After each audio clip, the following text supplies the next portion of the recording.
Okay, so welcome to this session and thank you for joining today. This is a working group on raising fairness in health data and health research performing organizations. The co-chairs of this working group are my colleagues Venkat, Kristin, Anu, and I. And please join to Menti using the code that you can see in the screen in order to participate in this session to be more useful and more nice. So here are the useful links. Firstly, the RDA website to join to this working group with more information.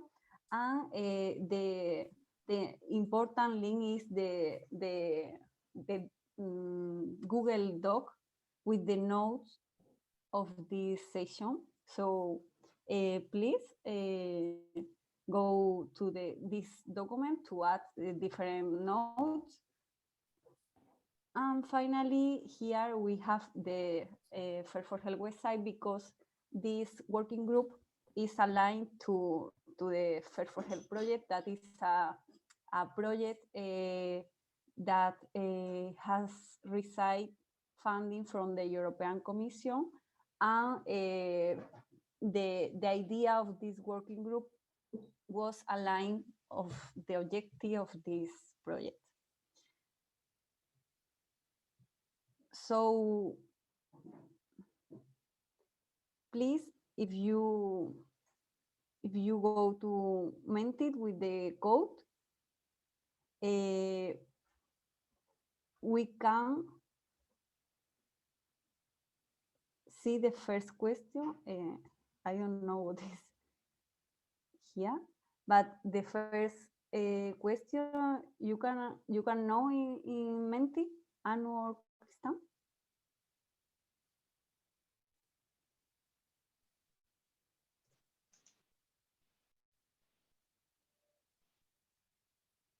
Now, okay. So I'm sorry. The first question is about your background because we want to share this session with you, and we can start with a presentation round later. So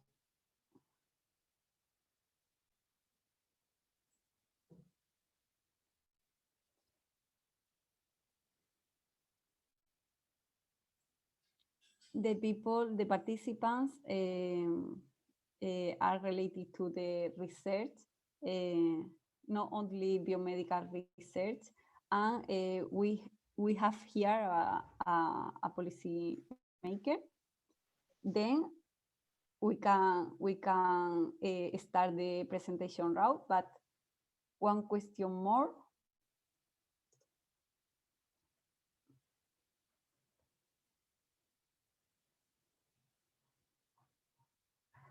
Where are you from?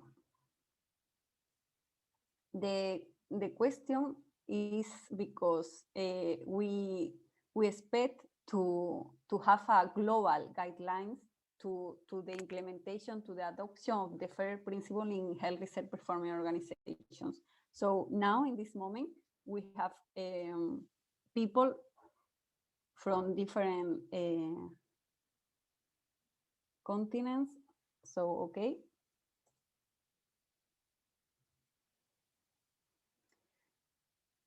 And maybe we can start the presentation round. I would like to invite my colleagues, the co-chair of this working group first, and then we can continue with the rest of the audience, if you agree.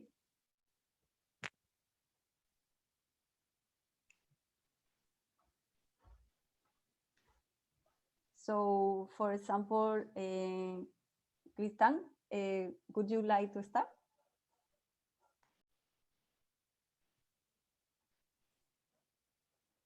Sorry, can you say that again? I just lost you for a moment.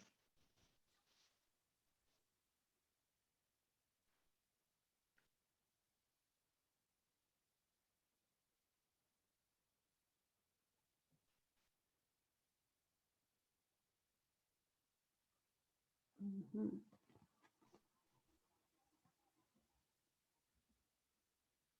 Interesting, the person who answered for health data sharing, because in the project, well, I'm healthcare engineer and I'm a researcher at the university, in the Virgen del Rocío University Hospital, that is a public hospital in Andalusia, in Spain. And in our project, the main purpose is to get this fair health data sharing. Governance, I work in fair related projects in the health and biomedical areas.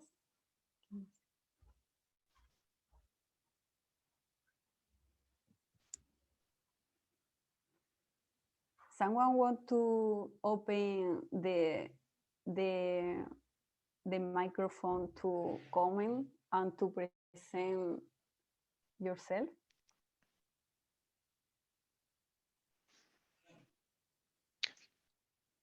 Yeah, well, we've not got a big session at the moment, I'm guessing, because our EU colleagues, it's maybe not the most ideal time for them, but I know a couple of people in this room from another RDA interest group that I co-chair, and maybe I could put one or two of them on the spot just to introduce themselves. Roman, are you there? Do you mind if I put you on the spot? Yeah, I'm here with a glass of wine. Sorry for that. No, sounds good. It's a bit too early here in Australia. But okay, so I have to present myself, but I think that a couple of you know me. I'm from France, and I work for the European infrastructure, that is a European research infrastructure on highly pathogenic agents. So obviously, the topic of this group is really interesting for me, and our structure is leading a new European program that is EasyDoor on services about emergency disease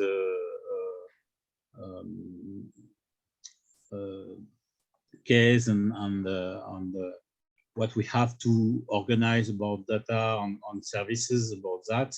And another one that is by COVID, that is led by Elixir, that need to transform data to a fair way to share them in several portals. So I think it is really interesting at the international level, because European level and international level must be connected. So it's the beginning of these two projects, one for 21 million euro and the second one for 12 million euro. There are lots of partners that are involved, but if we only do this in our corner, it's not a good thing. So we want to connect to all other démarches and all other projects that are ongoing at the world level or in other parts of the world. So I'm here for that. Fantastic. Thanks so much. I appreciate you letting me put you on the spot. Maybe I'll keep on doing it then, because so I have small room. I do recognize another name or two in here. Burial, are you there? Oh, yes. Sorry. Hi, how are you? I'm good. How are you? It's dinner time Thank you. here. So also with a glass of wine. Salut, Romain. Yeah. Santé. Santé, oui, c'est ça. Perfect, perfect. Yes, I'm Research Data Management Senior Advisor within the Office of VP Research here in Montreal, McGill University in Montreal.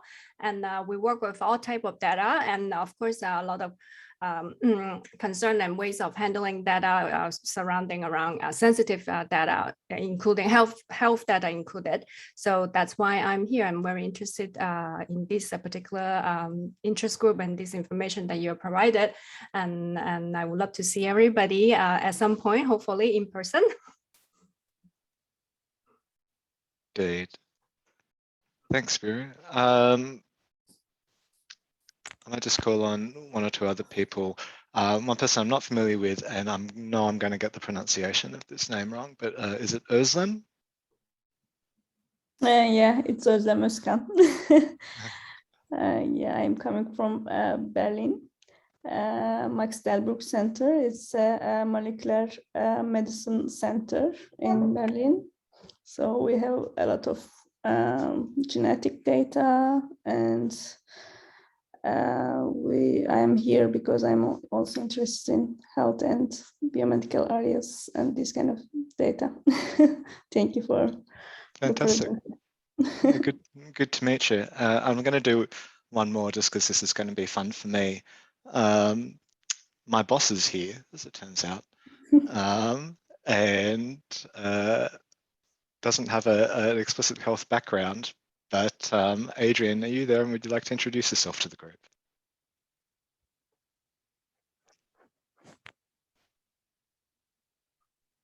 No. Maybe he's just helping pad our numbers. So maybe, Kristin, I think we should introduce ourselves as well. So why don't you go ahead and introduce yourself, Celia, maybe Susana, and then at the end, I can introduce myself. Okay. So I'm Kristin Kang. I work for the Australian Research Data Commons. I'm the Health Medical Data Specialist at ARDC. The main thing that I do at ARDC is manage a program called the HRSANDA program. HRSANDA is an abbreviation. Essentially what the program is an initiative with the Australian currently clinical trials community, research community, trying to establish data sharing infrastructure, practices and culture within clinical trials to utilize the investment that's made into the collection of data through clinical trials. That's the initial focus of the program. We're a year or two into it at the moment, and we'll begin working with research organizations in the new year to actually build the various infrastructure in their organizations. And we also have the intent of expanding beyond clinical trials quite soon, so into other areas such as cohort studies and clinical quality registries, so possibly have other names in other parts of the world. That's me.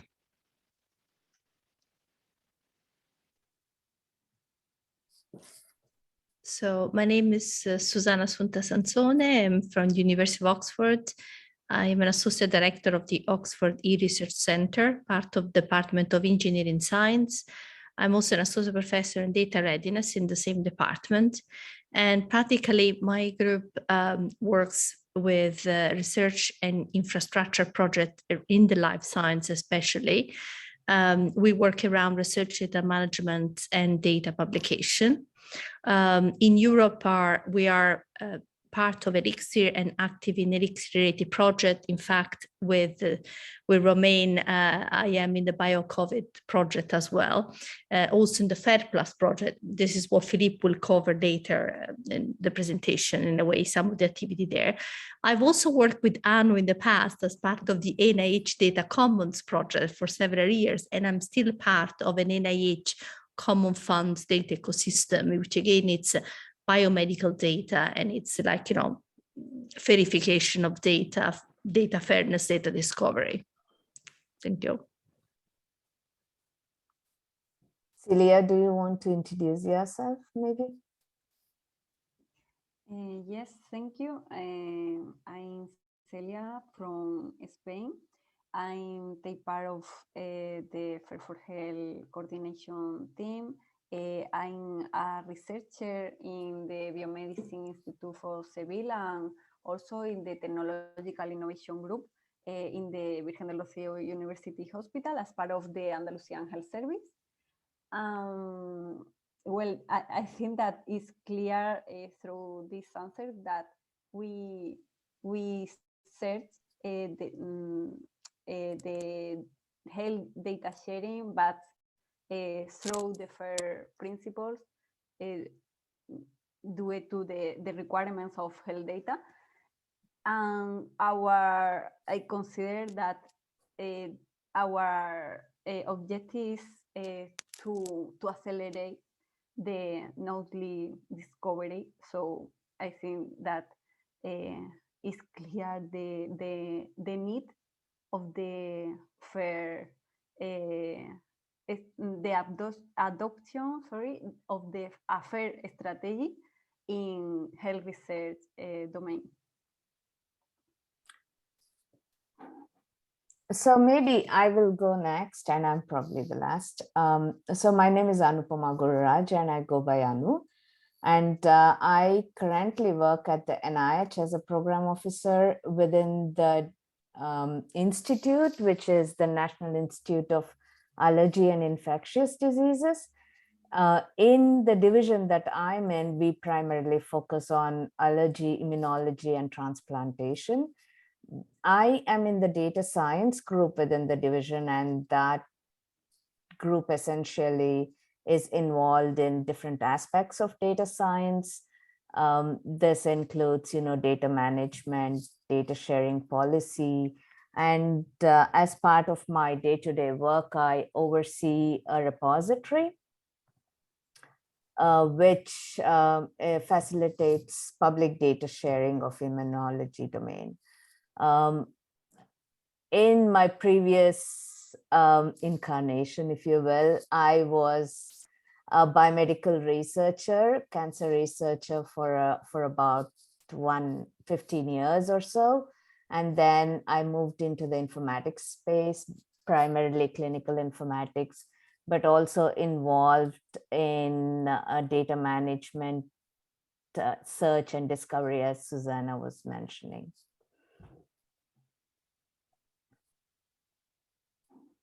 Great. So I think that we can continue. I'm sorry because I shared the presentation and I cannot see the chat and the list of attendees. I've just got a message from Adrian, who apologized he wasn't able to speak. He got a phone call the same time that I asked him to introduce himself. But Adrian is one of the directors of one of the portfolios at ARDC, without a specific health and medical background, but the person essentially who initiated the program that I referred to before that I manage, and has spent a long time in the data sharing open science space. It's quite active throughout the RDA community. Some of you might have already met him, but unless, Adrian, you wish to add anything in particular about yourself, I'm sure we're happy to move on. Yeah, no, that's good. I just wasn't sure whether you'd given the context of the excellent program that Kristin is managing, and perhaps to say that we are considering building on the program that Kristin has sort of initiated there, which is to focus on clinical trials, move it out into other types of health studies, and ultimately a much broader health data commons is what we're looking at in Australia. That would really, we've focused in on the kind of academic project outputs, so a trial, a cohort, a health study, and we'd like to build the bridge from the other side, from the health services, the public sector, even the private sector data, for a much larger, what we're calling a health data commons. That is our sort of world domination vision within Australia, and we're building it through very specific projects, getting real services up and running in specific areas. But we do have an idea of making it a much broader health data commons. Thanks, Adrian.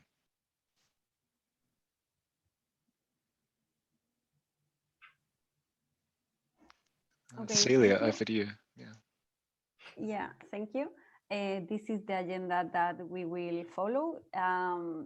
Please, I would like to highlight that we have a amazing speech from Philippe Rocaserra about the FAIR cookbook. So please follow the session until this presentation.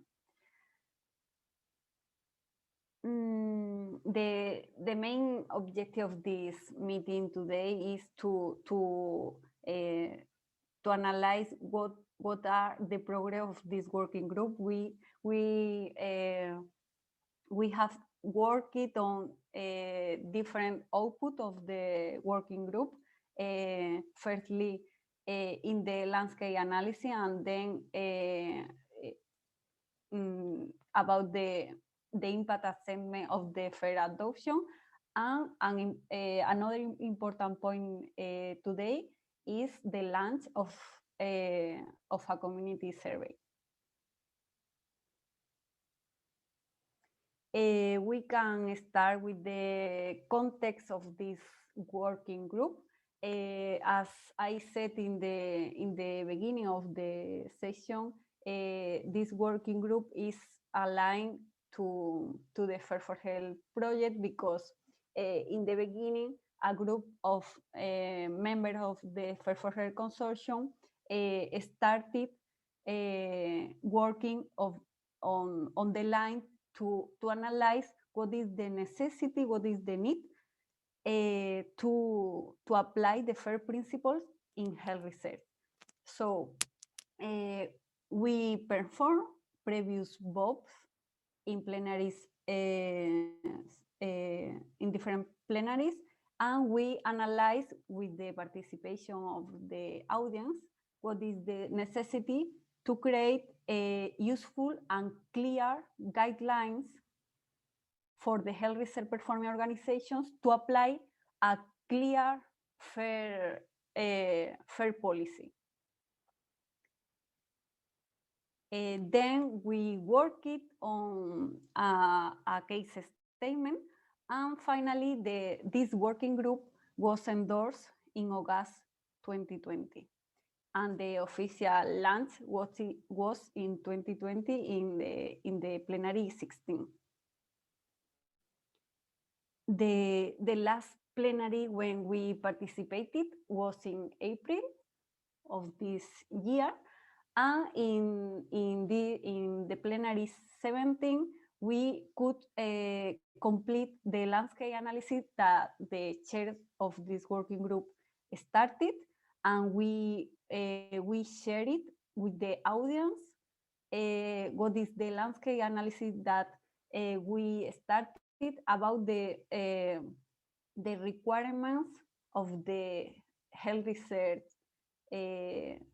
data for the implementation of the FAIR strategy. In this landscape analysis, we added the legal and ethical requirements around the world in different countries, because the objective is to draft a guideline, a global guidelines. But in the next slot in the agenda, my colleagues can add more details about this landscape analysis.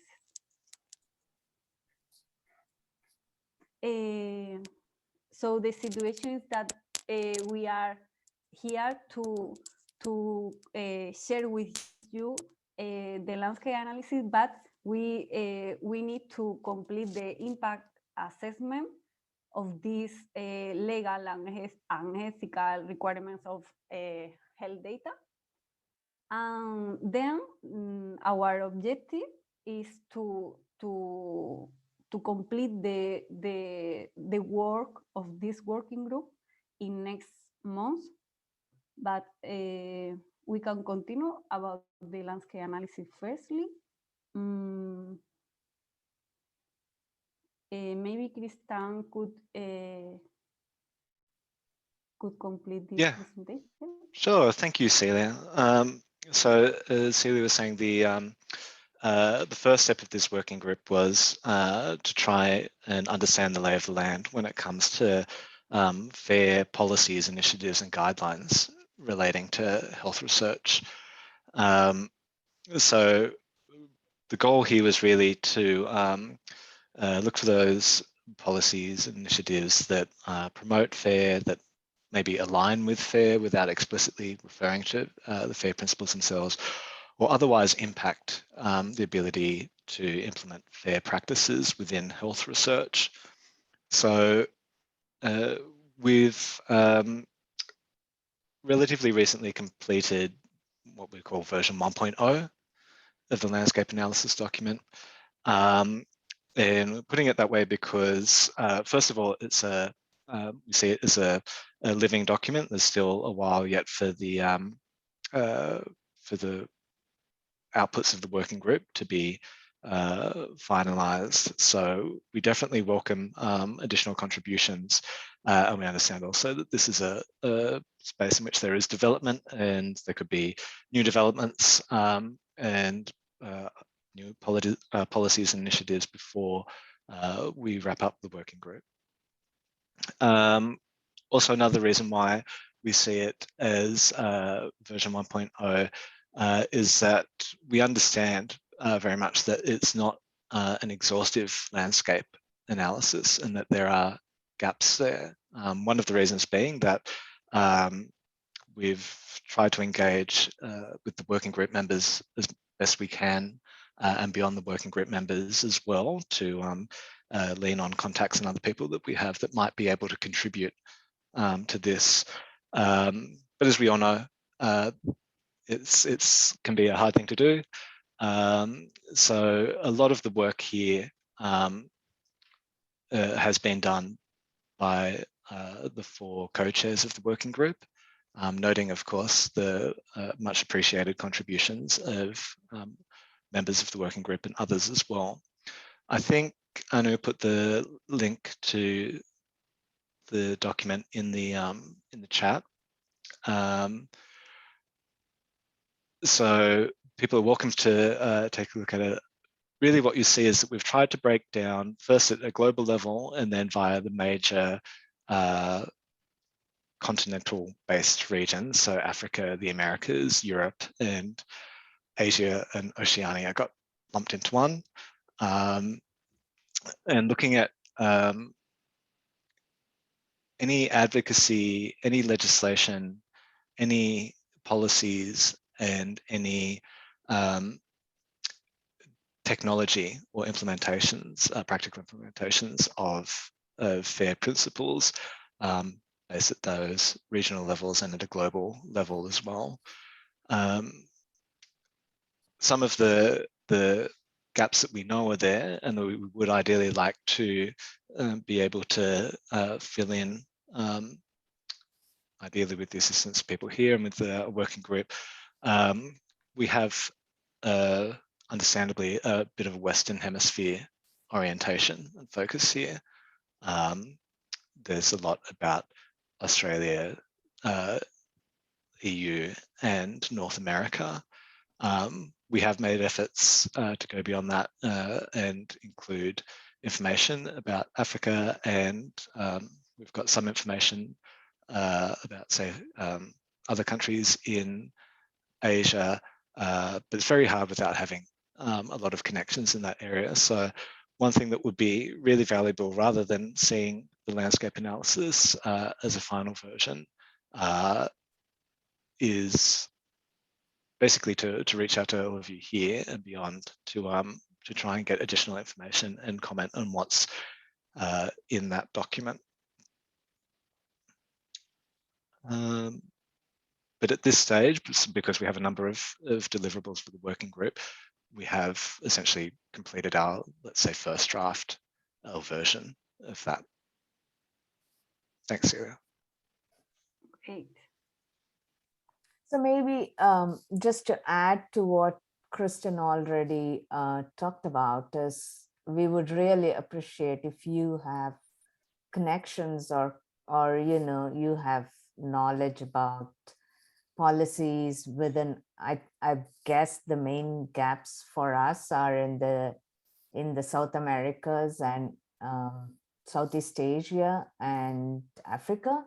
So if you do know of existing policies that we haven't touched on, please point us towards those, and we would like to have this as comprehensive as possible.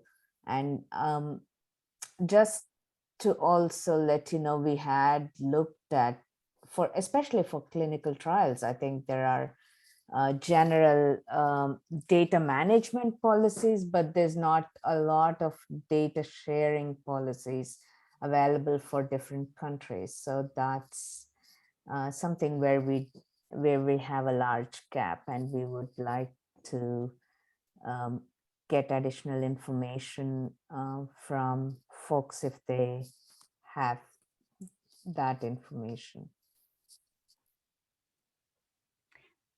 Also related to this landscape analysis, we needed to assess what is the impact of these considerations, of these legal and ethical considerations for this implementation of a fair policy in health research.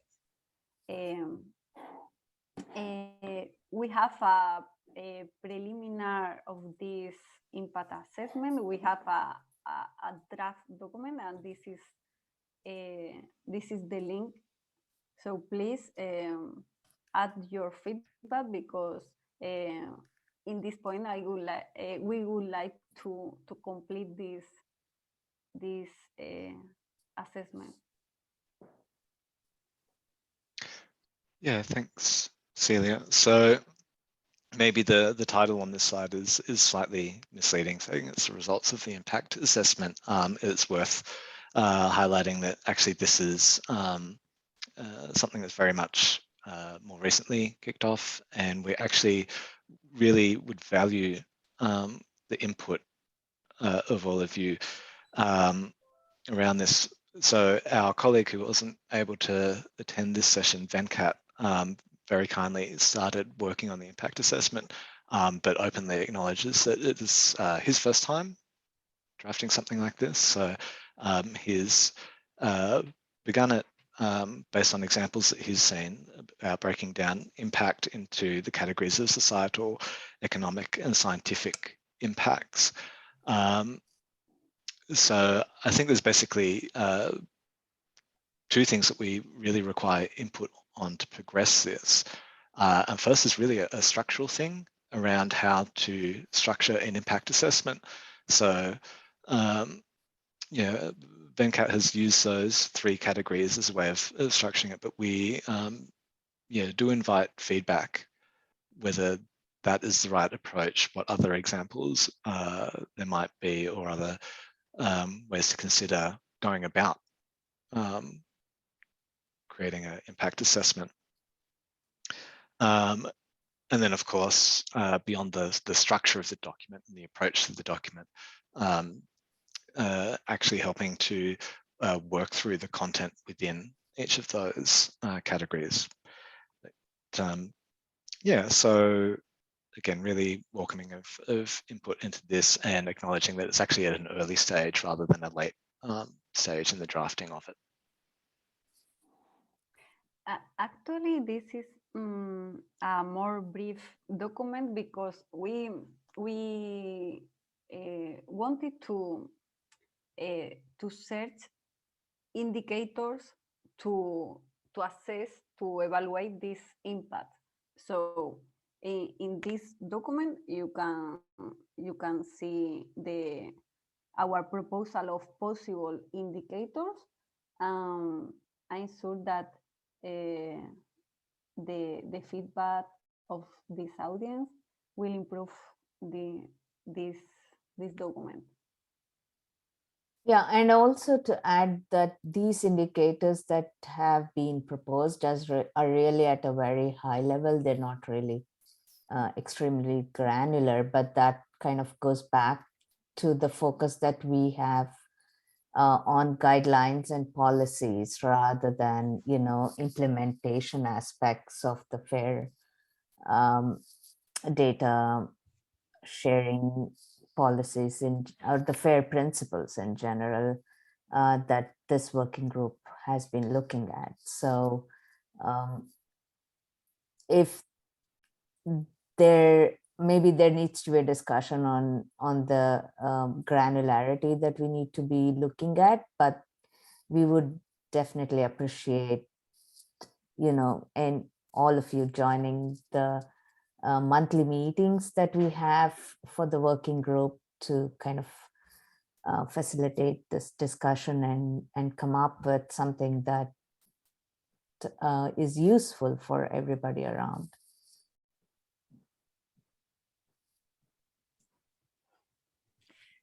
Anu, can I ask a question, please? Yes. As I was reading your impact, can you say it again what you said the last sentence? So this is not impact on the research, the FAIR research data, it's the impact of the policy. Policy, exactly. Okay, right. Which is why it's kind of, at a Treat. very high level of looking at societal, economic, and scientific impact. And not or maybe I think somebody suggested that scientific/technical impact, but not necessarily the implementation aspects, Yes. Right. I also see a question in the chat. Biru, do you want to just unmute yourself and you could talk about this? Yeah, sure. You quickly mentioned that there are a couple of indicators that you are using in this impact assessment. So I'm very quickly browsing through the document, but I cannot very quickly identify these indicators you are using. I'm just wondering whether you could quickly point out a couple of indicators that you're currently using so that we can help you better to help you with the impact assessment. Sorry, this is the psychology side of me speaking right now. When there's assessment, we want indicator measurements and scales. Yeah, so I don't think we have specific, like really measurable indicators yet, which is where we really want your help. We just have three broad categories that we think would be useful for us to kind of build these indicators on. But again, I'm not so sure that the intent was to have very granular indicators, so they do need to be fairly high level. At least this is my personal opinion. Kristin and Celia can jump in to provide what they think. Yes, I agree with you, because I think that if we think in a top level, then we can define, we can simplify in more specific indicators. So if I understand correctly, you're looking for perhaps indicators that the community can provide for you to potentially come up with a list that can support impact assessment on the policy. Impact assessment of the policy. Of the policy. Okay. Yeah, and also one of the goals of the working group was to come up with some kind of a draft guideline that takes into consideration policies in the global context. And ideally speaking, this draft guidelines would really drive the indicators that we would come up with. We just haven't been able to connect the two as of now.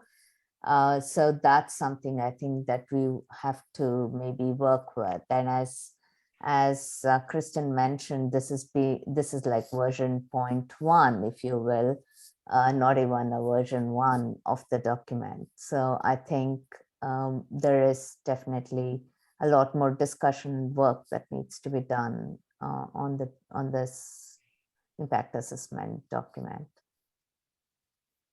And just coming to terms with the objective of the document. So we're talking about a fair data policy.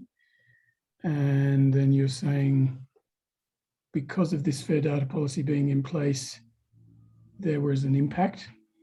Now, but usually between something happening and the impact, there's a couple of steps. So the activity of having a policy, then the kind of outputs would be people implement that policy. Then because of that policy, I don't know, let's say more data is available, I'm just, correct me if I'm wrong, but I'm just trying to paint out what you're talking about. So then because of that data being available, then more research happens, and then more research happens, there are more publications. You could count those publications, and that might be one of your indicators. Is that right? If you were following that down through the scientific one and through to the societal one, you'd say guidelines were, the same first few steps, and then a guideline was changed, a health guideline, and then you could start counting the number of lives that were saved or that disease that was avoided, and that would be a societal benefit. Is that what you is that the chain that we're looking for an impact assessment? Absolutely, but possibly not. It might. The problem with thinking about indicators is to come up with metrics, and metrics are going to be really hard to I think, especially for societal and economic, at least scientific, maybe partially it might be possible to measure it, but the other two are not easy to measure. But at least I think we should get started in terms of thinking about some indicators that we believe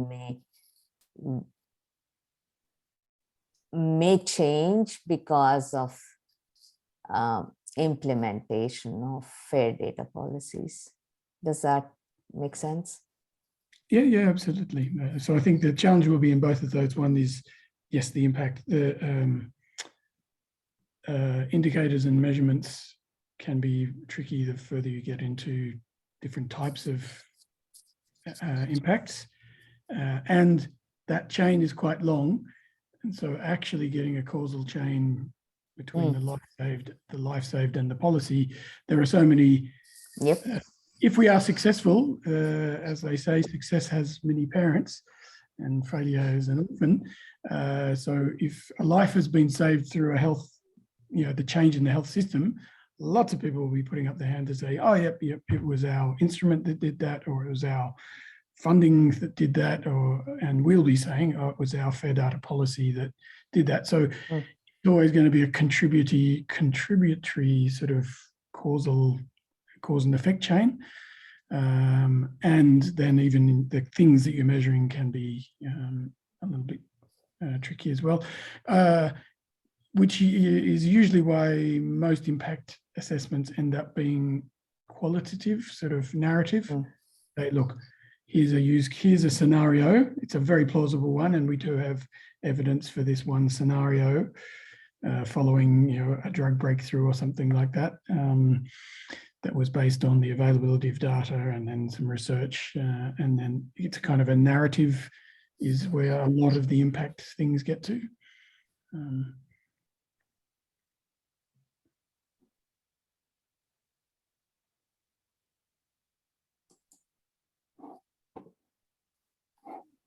So Susana, I see you've provided us with a... Oh, I very much agree with what Adrian is saying. It's really very hard what you're trying to do. I only put it there because as part of the UK, in a way, elixir discussion. We are looking into, creating a biocommons type of thing, in the UK, very much inspired and looking to successful one, like, in Australia and US and etc.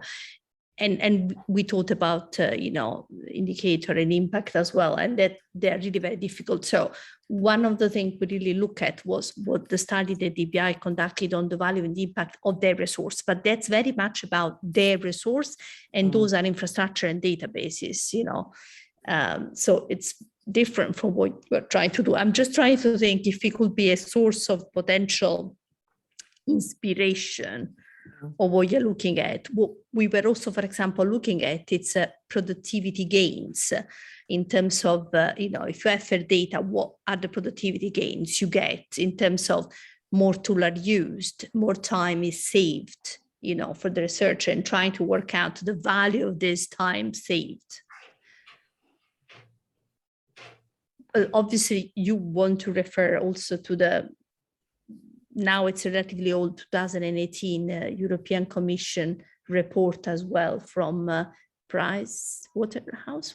That one was another Commission report on the value of fair data, but that's very generic and across discipline. But then, health and medical data, you certainly see the private sector being very active and very buy into FAIR, which means from them internally, it means really improving the productivity, improving their drug pipeline, improving their, use of data by machine and, artificial intelligence, so on and so forth. And again, this is all very generic, and you're right, it's very difficult when you want to have indicators of measuring it, that it's not a simple thing. But the productivity gain, the time saved, maybe that really could be a way of trying to phrase part of the issues. And that could essentially also feed into the economic impacts, I guess. Yes, yeah. Productivity obviously is both an effect on economics and on the scientific aspects, in fact, yeah. I don't know if you want to put also the angle of the cultural change and how much the cultural change it's an important indicator. As for, is it this change in the culture of sharing data? Are people sharing better data? But again, how you measure that, it's not simple either. It certainly having an impact on the different professions and the different, type of research support that we're seeing. Professionalizing data stewardship and all the other related one, But maybe in terms of culture change, I think in the short term, at least after COVID, we did see a huge shift in people willing to share their data, right? And it's not tied to policy or any guidelines that came out. It's just tied to the fact that people felt it was important to combat this public health problem that everybody's facing. But whether that sustains is something that's to be seen. How do you measure? Measure that we had more data sharing, because we saw it, then at least in the repository in the US, we did see a very obvious increase in data sharing, at least with COVID related data. We even saw much higher levels of hospitals sending their data into enclaves for use by, other folks who had well-defined projects in their mind, and they were able to go in and query and do some data mining to pull out data associated with COVID.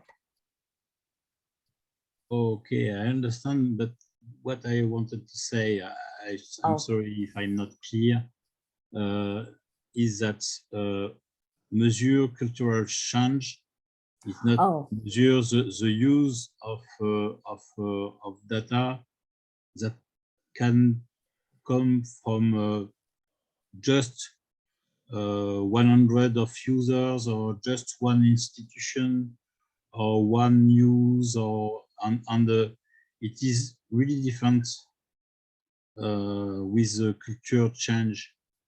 And I think that if we want to include the societal economic change and not only the scientific change, and only the scientific change from only one type of stakeholder, we have to enlarge the way to assess this culture change on all other impacts that they provide.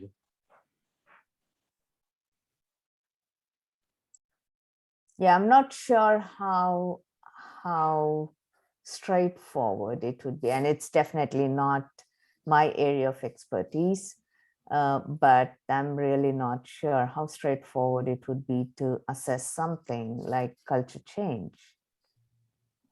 But yeah, if somebody else has expertise, then that's you know, it would be great to hear about that.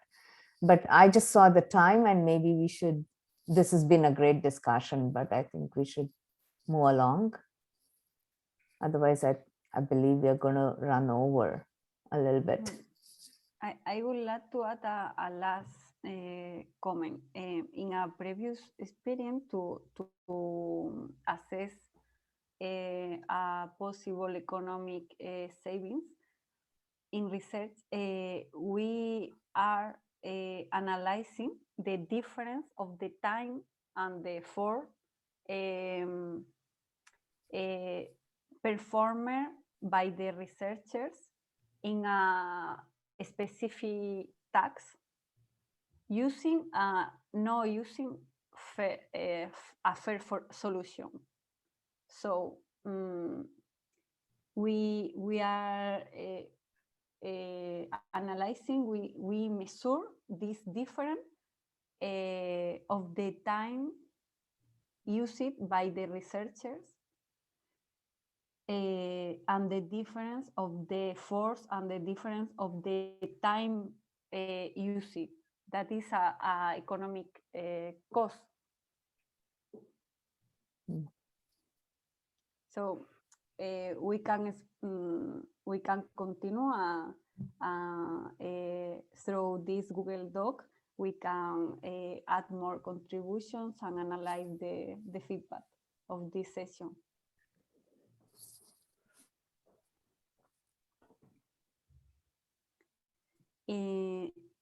Now we have another important point of this session.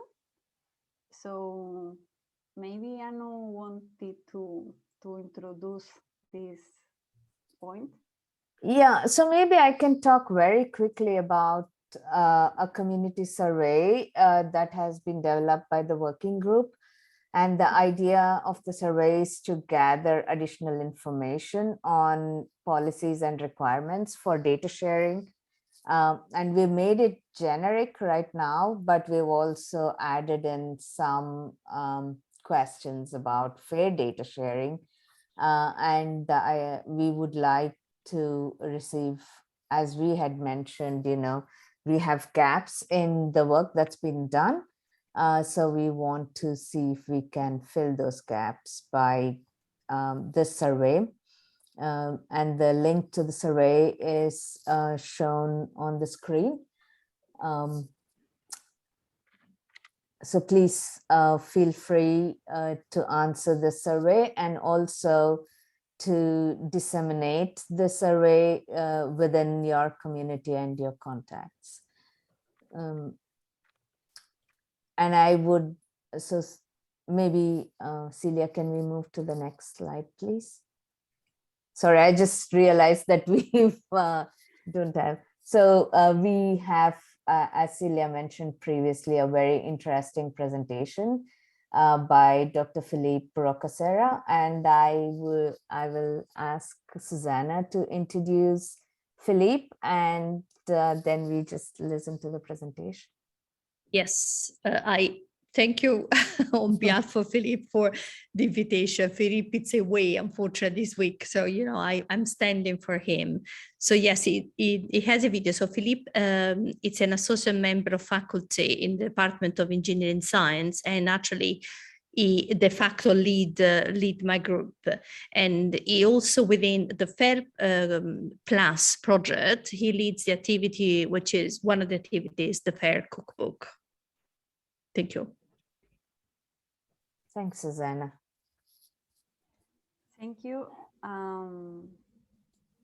So please, if you cannot hear the presentation, please tell me.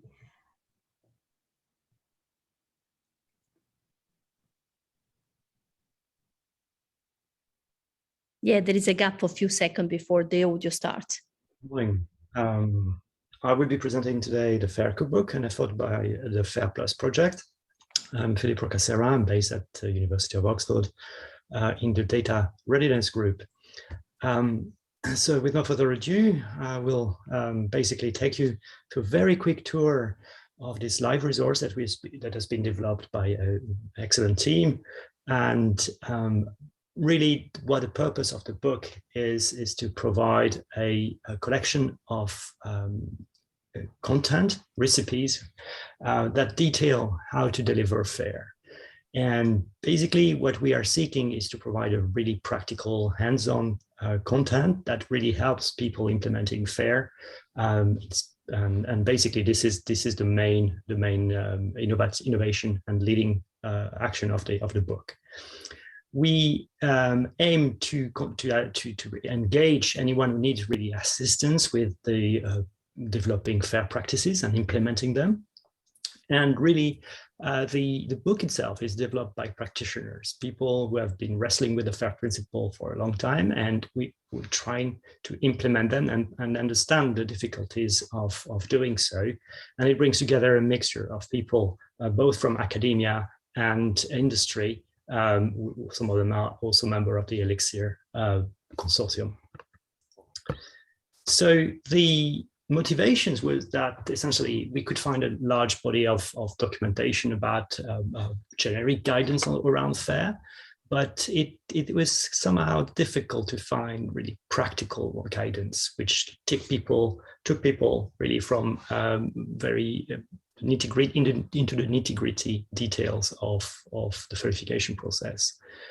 So in short, we want to deliver something akin to FAIR for doers, people who really at the cold face of these processes and need support in techniques, in solutions that we have experimented and played with.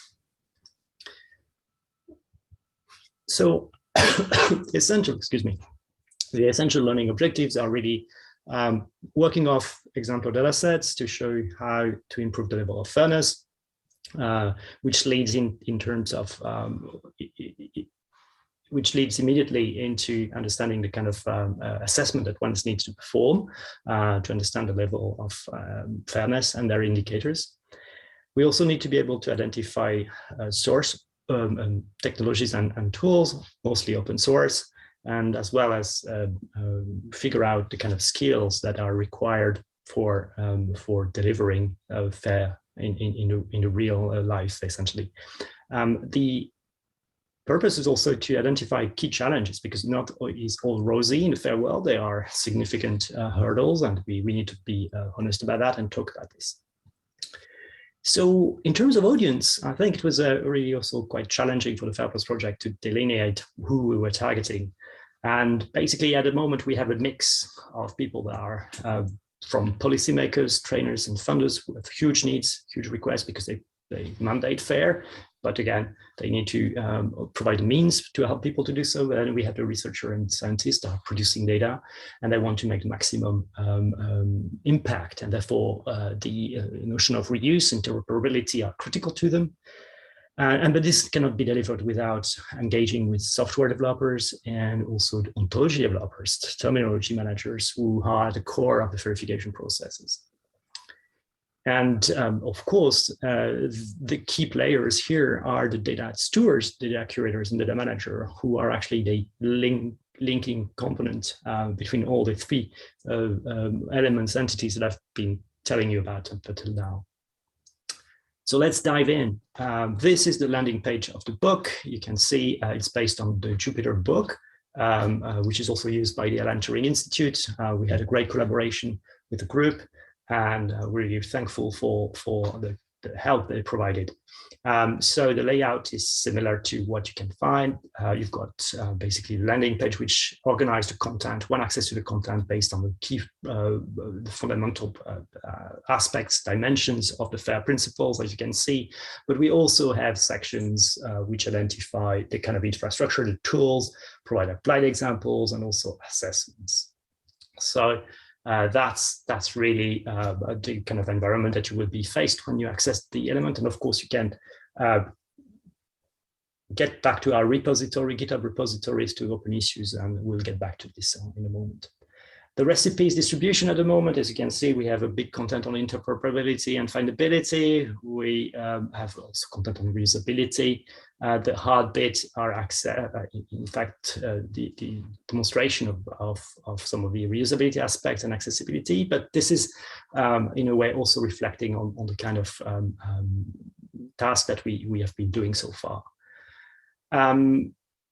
Because the book is in development. So let's look at the organization of a recipe, the anatomy, typical anatomy, and one of the element that we looked at, this example, is how to build an application ontology using a tool called Robot.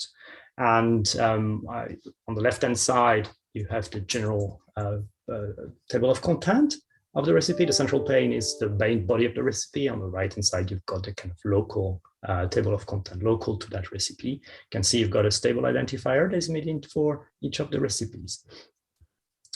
This is the key outline of the content, and this is the kind of value. We want to have all the list of ingredients, to use the metaphor that we around the cookbook. We list the tools and the kind of entities that we will be using.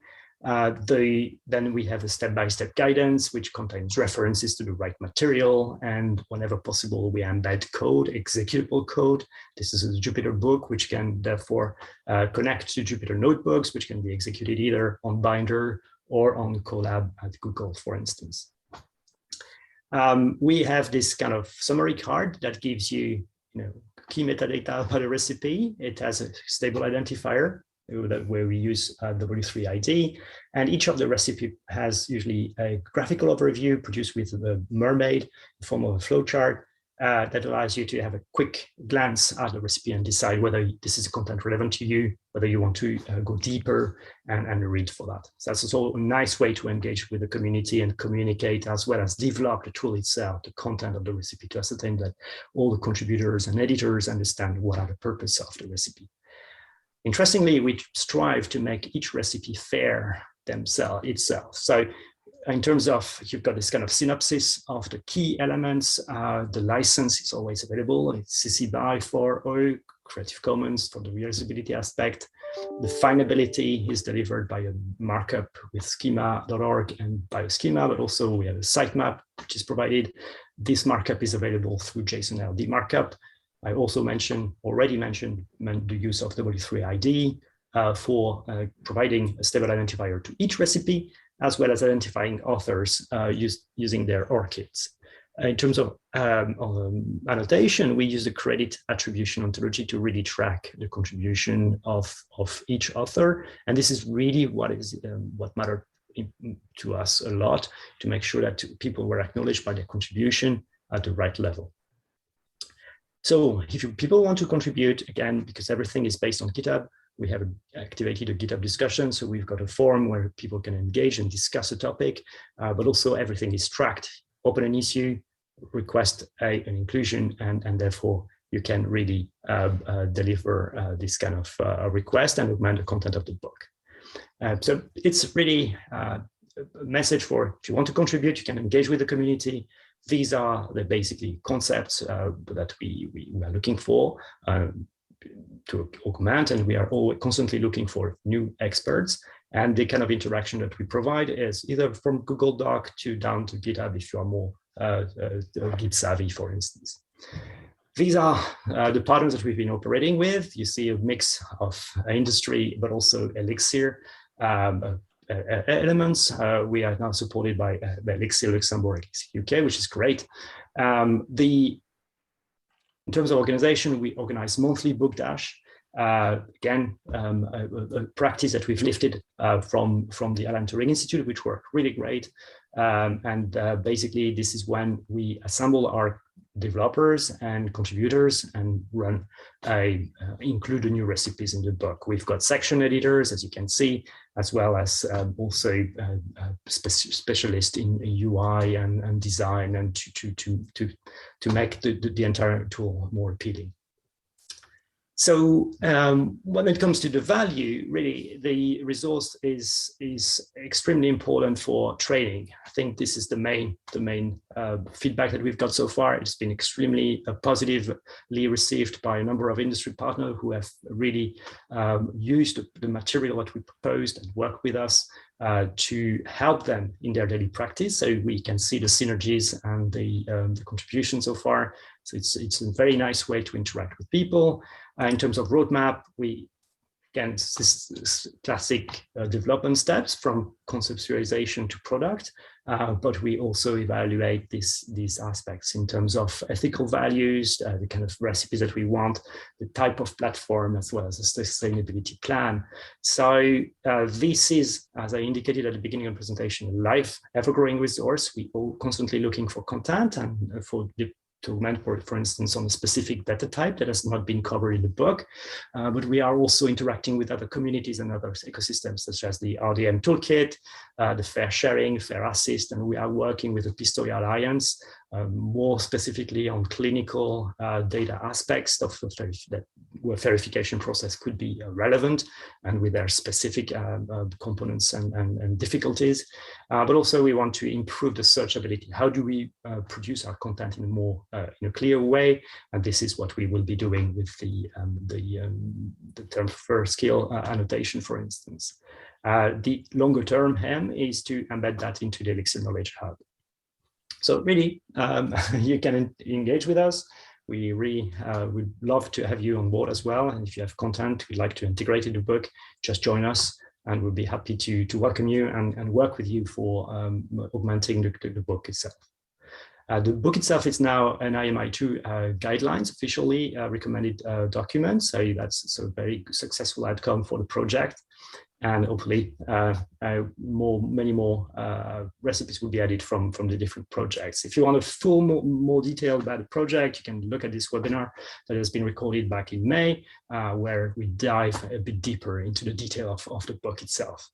I would like to obviously thank all the contributors and especially these people.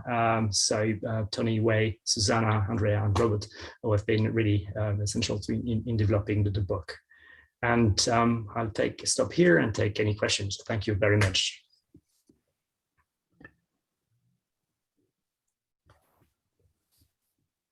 So I should say thanks to Philippe for providing this presentation. And maybe we can spend a couple of minutes. If folks have questions, I guess Susana would be happy to answer those.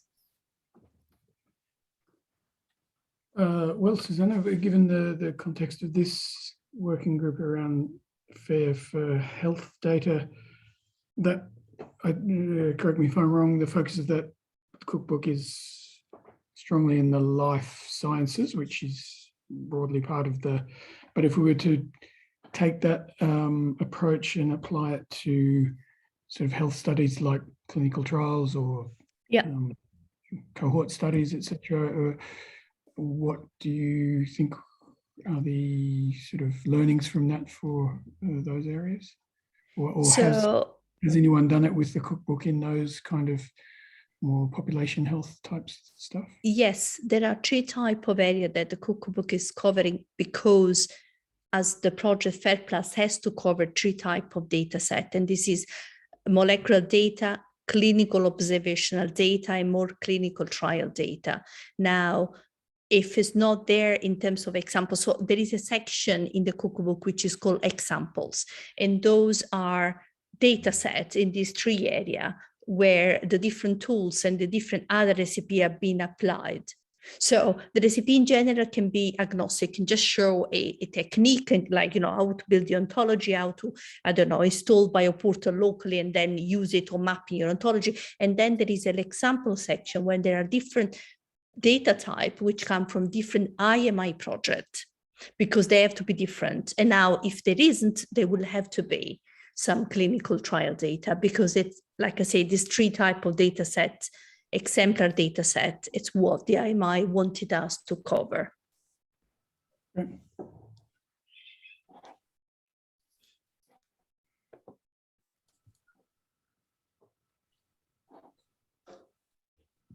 So Susana, maybe is there a link to the cookbook that we could provide in the chat window for folks to? Yeah, it's sorry, everything, because I added all the link in, I didn't want to repeat. It's already in your note. I did add everything the other time. You can see the link to the cookbook. You can see the link to this presentation. You can see the link to the longer webinar, and also to the Out Contribute page and the question. So I didn't want to repeat. Sorry, it's already everything there. Even, so I put a link to the collaborative notes, which actually has fantastic all the links. But anyway, just in case people don't want to go in and absolutely take a look at fair it. enough. Yeah, I didn't want to overdo. That's why. No, that's fine. Are there any other questions for Susana? If not, I think then maybe thank you so much again, Susana and Philippe. Thank you for the opportunity. We move to the next section.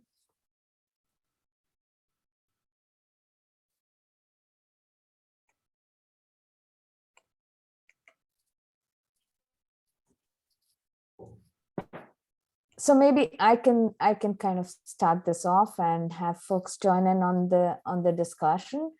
So as we mentioned, one of our goals is to actually come up with draft guidelines of fair policy that could be generic enough to be implemented in any institution or country. So in some sense, it's a more global guideline.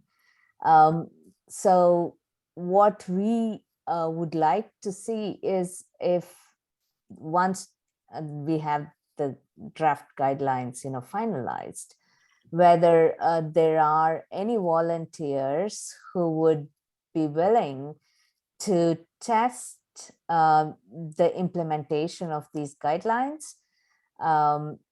And it could be something in a very small scale, almost like a pilot project to test the implementation of the guidelines. We realize that this is a fairly big ask. So please feel free to think about it and get back to us, any of the co-chairs, to indicate interest, or if you can think of somebody who might be interested in doing so.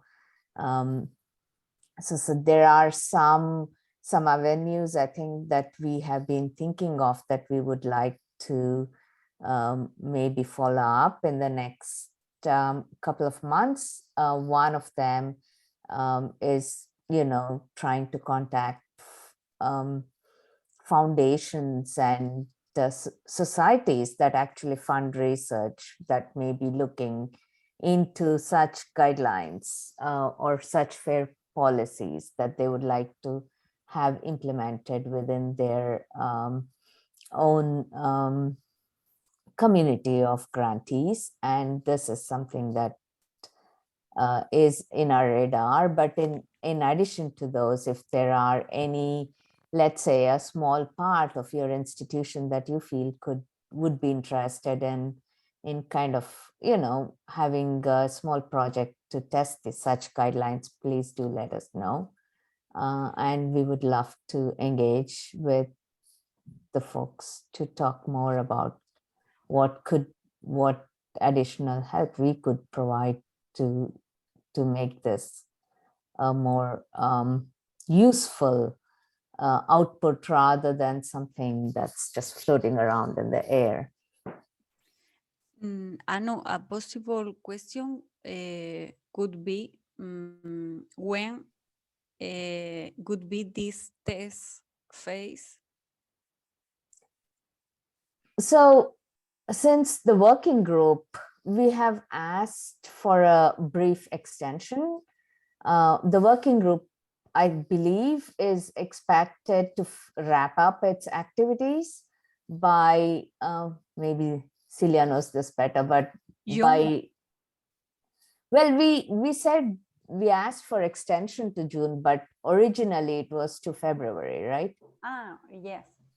So I believe based on the original timeline, we have until February to complete all of the activities for this working group.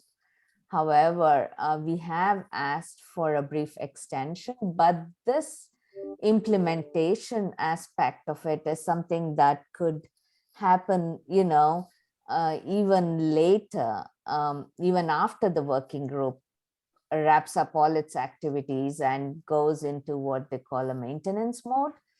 Even in that phase, we could have this activity go on and, provide some additional help from the working group members if that's required.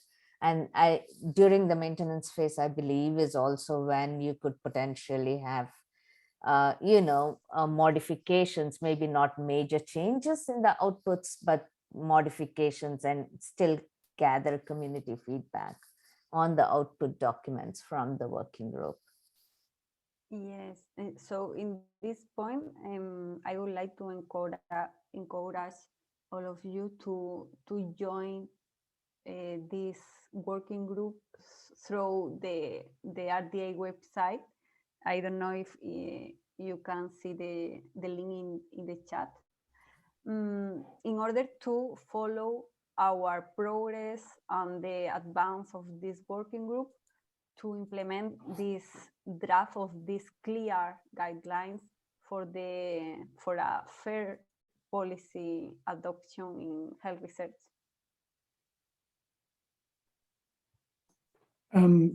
Just following on from, you've now got the link there. I was about to say, without having read the guidelines, but trusting that Kristin, our specialist in the area, is part of several working groups in this area. The ARDC is in a position to sort of implement and evaluate and assess and be informed by the guidelines in a number of ways. We're not a research funder, but we do fund the research infrastructure. And we do have we have a program right now that building the infrastructure to facilitate secondary use of health studies data with the focus on clinical trials right now. And so there's a number of infrastructure projects happening over the next 12 to 18 months is our timeline, but they're starting now and they've had 6 months of kind of co-design activity already. We as an organization have a fair policy anyway, so that we have a contract like that with people. We say, look, up front, we're expecting that the infrastructure will include fair, findable and accessible data. So I think we have all the right things in place. And another thing is, on the advisory and steering committee of our initiative is the big health funder in Australia, the NHMRC, which is like the NIH in the US. And they, part of our program is to include the policies of the funders and the journal publishers and the institutions that would support the whole initiative. So it'd be in our interest to have a framework that we can say is an international one, and bring it to our local context to say, well, here's what other, what the the Research Data Alliance has come up with as sort of policy settings that are good, rather than us saying we're very smart and we've come up with this idea. It's actually good for us to use the RDA as a forum, and then to try and implement. On the very practical level, we've got a whole set of research performing organisations brought into the initiative, but they're going to have all the sort of coalface problems that were talked about in the last presentation there. So we would be looking to develop materials as well to support them in making the outputs of their research projects fair. And again, it's much better for us to be able to point to emerging sort of international consensus. So I think we would get a lot from sort of using the RDA outputs in our own project, and our project could do quite a bit to sort of be an implementer and then a feasibility, give feedback as well on from practical implementation. So Adrian, this is indeed great to hear that you could potentially. So maybe we will bother Kristin a little bit more than we have done so far. But yeah, I think that's something that maybe we could have further conversations on, and I feel that it's something that we possibly need to maybe spend some more time on before we could talk about the actual implementation. And it would be good to get feedback from implementers on how practical the draft guidelines are, right? So this is very good, I think, response. Just to as a reminder, I had raised it before in our chairs meetings. I think the concern there was around the timeline for the working group and the timeline for the projects to which Adrian is referring to. But if that implementation stage can occur beyond the deadline for this working group, or close date for this working group, then it changes the scope. I think previously when we discussed it, we thought everything had to be done by February or done by June, and that wasn't going to be feasible. But if there's other approaches there, then it becomes, can revisit it, of course. And you have to finalize the output, which is perfect for us. If you've got an output, then we can take the output, mature output, and implement. From my experience with these RDA groups, then they would go into a maintenance mode. You've got something that needs to be maintained, and the implementation can sometimes suggest, updates or modifications or extensions, etc. Whether that's the case or not, by the end of your working group, if you say, look, we already have one group that's started an implementation, then I think that makes for a good sort of end point to say, well, because of course you kind of have to wait for the working group to have a formal good output before you're going to get formal implementation. So there is a bit of a chicken and egg, but I think we are going to do this program anyway. We need, and we're looking to have a fair policy to inform the whole program. So I think it's probably good timing, actually. So because we can say that we've started that by the time you have your sort of official wrap-up meetings. And then this sounds perfect. Yeah, definitely. I believe that we have only a few minutes, so I would like to thank all of you for the feedback. And in any case, we will address these contributions, the next steps in our monthly meetings. So please join us, and we will keep in touch for that. Celia, I think there is Romain had a question about the yeah. draft guidelines. Yeah, I me believe too. we do not have that uploaded, as far as I know, yet into our Google Drive, but we should have that out soon, and we will send that out.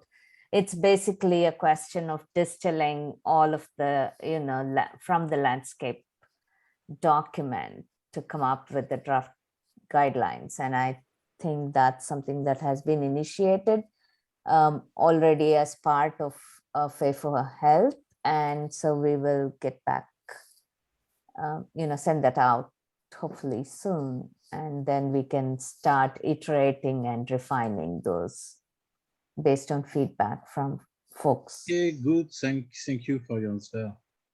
Yeah, likewise. Thank you. I look forward to those.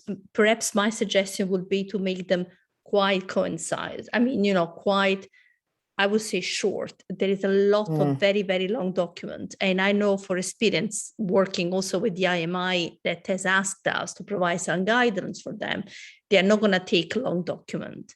They want a very short key things. And they want to have key things which are different from the generic guidelines. So, if you address health data, it has to be really very specific. That would be my suggestion and interest as well. Yeah, so that point's well taken, Susana. I agree. Nobody wants to read very long documents, right? And the other part, and this may be something that actually goes back to what Adrian was talking about in terms of, health versus just molecular biomedical data.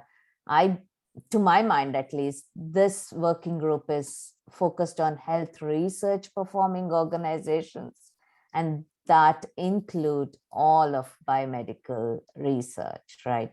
It's not just medical research. So I think we do have a fair breadth in terms of domains, so that the guidelines do need to be fairly generic, I think. So, but the focus right now is to move it out of being at a fairly local context to make it a more global guidelines. So hopefully we will get to provide this and have you all provide feedback on what you think makes sense and what doesn't, and what we should be looking to modify at least. Yeah. Thank you very much.